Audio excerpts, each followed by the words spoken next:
నమస్తే, welcome to ATV.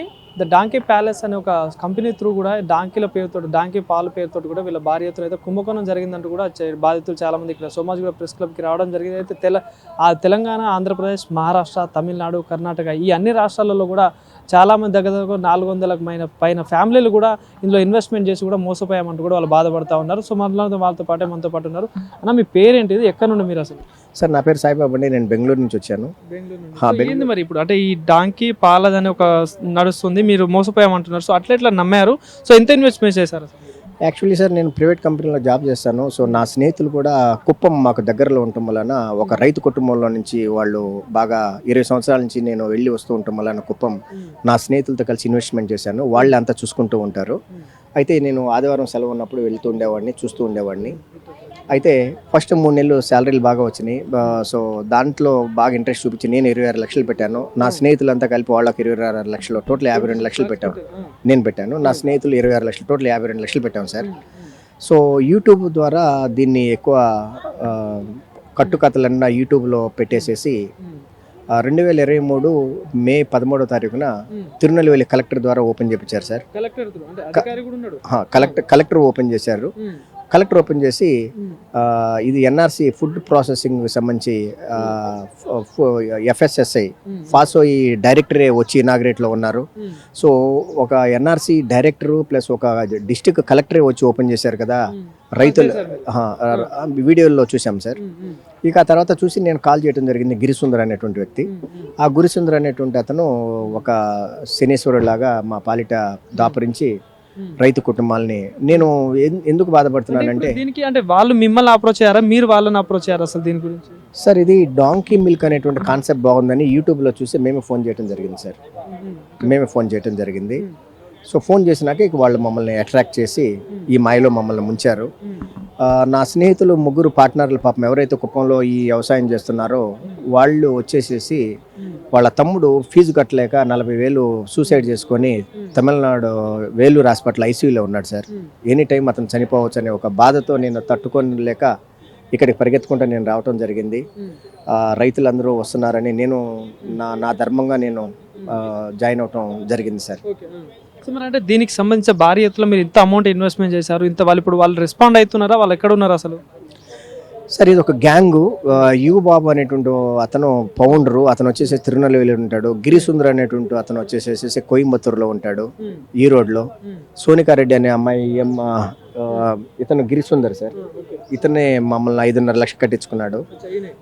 Sonikareddy అనేటువంటి అమ్మాయి, ఈ అమ్మాయి సోనికారెడ్డి. ఈ అమ్మాయి యు బాబు, ఇతనే మెయిన్.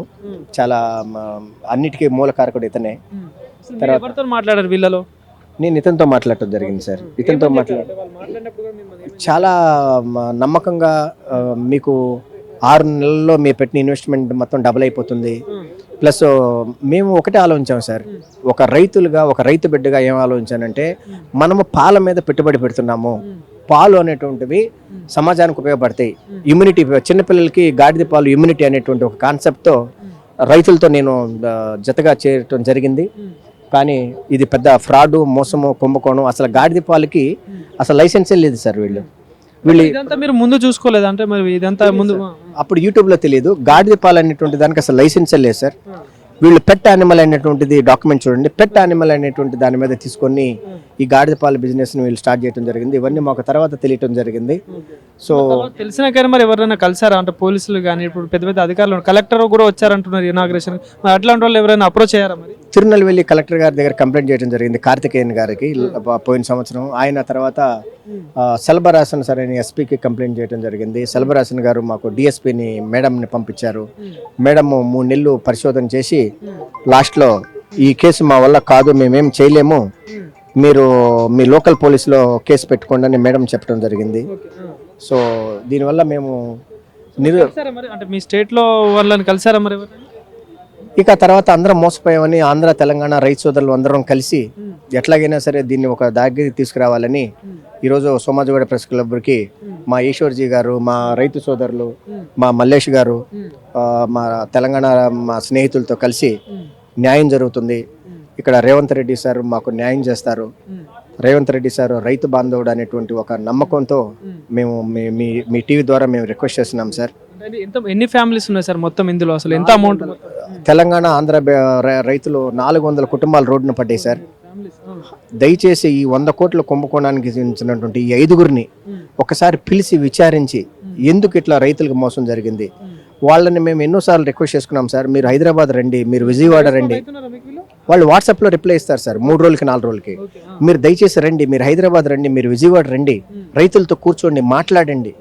మీరు ఎప్పుడు ఇస్తామో చెప్పండి, సగమన్నా ఇస్తారా, పావన్నా ఇస్తారా, ఎంత ఇస్తారు, అసలు మీ దగ్గర ఎంత డబ్బులు ఉన్నాయి.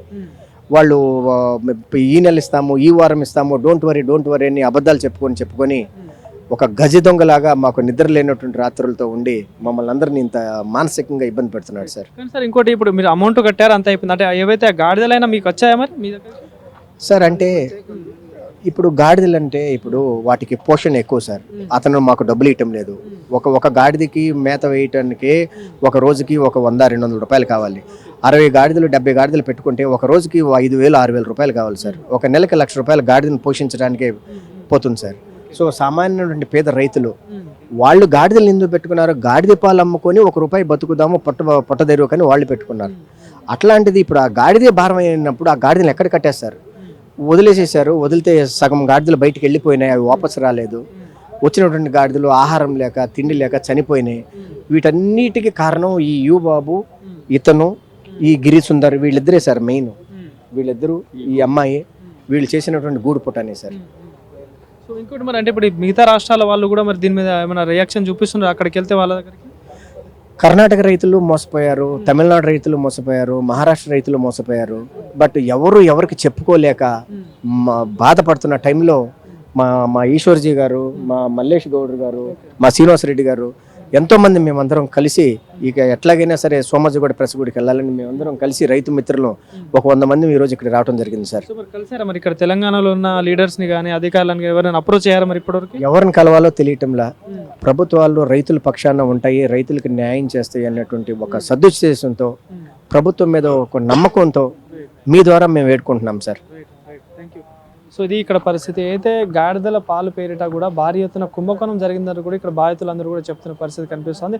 అయితే అటు 5 రాష్ట్రాలలో మహారాష్ట్ర, తెలంగాణ, కర్ణాటక, ఇంకోటి ఆంధ్రప్రదేశ్, అన్ని రాష్ట్రాలలో కూడా ఒక దగ్గర 400-500 మంది ఫ్యామిలీస్ కూడా దీంట్లో ఈ కుంభకోణంలో ఇన్వాల్వ్ అయ్యి మోసపోయామంటూ కూడా డిమాండ్ చేస్తున్నారు. సో మరి ప్రభుత్వాలు వీళ్ళ మీద దృష్టి చూపించి కూడా వీళ్ళకి ఎలాంటి న్యాయం చేయాలని చెప్పి కూడా కోరుకుంటున్నారు వాళ్ళు ఇక్కడ.